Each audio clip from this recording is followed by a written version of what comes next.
Okay, so this is the 2012 build I've started doing.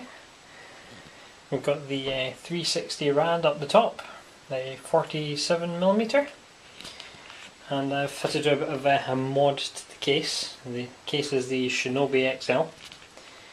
I've done a bit of modding to manage to fit the 60mm EK XTX in with the push-pull configuration.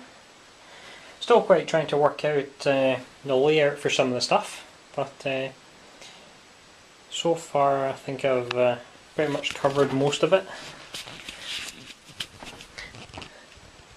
Had to do a bit of I had to change the way the piping was up the top here.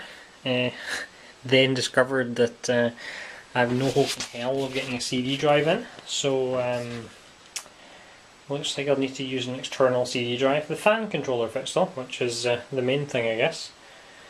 Still need to try and work out where I'm going to put the hard drives, but I'm sure I'll come up with something. Okay, I've done a bit more cable routing on it.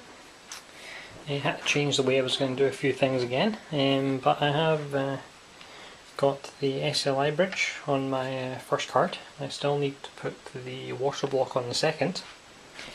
And yep, it's about 11:30 now, so I really need to get a move on if I want to get this finished tonight. I was going to do a video on how to install the GPU block, but I'm running out of time, so I'm just going to bash on. Okay, so I finally got the build done. Had to think on my feet for a few things. Eventually managed to work out how to get all the drives in. Managed to use the 3.5 bay conversion to set the 1TB drive at the front there. We give the 360 XTX rad at the back with fans and push pull. The Corsair Force 3 6GB a second, 120GB drives.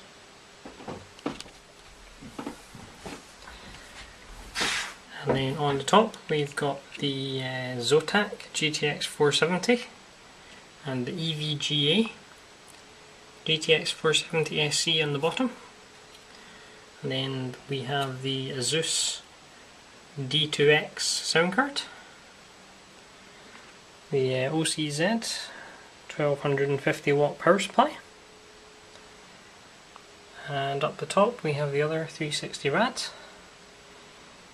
All of the water cooling components in the system are EK Reservoir hidden away at the back there. The cabling at the back I'm actually taking some pictures of. I didn't really have time to film it.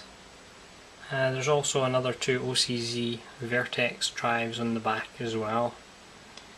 Anyway, thanks for watching.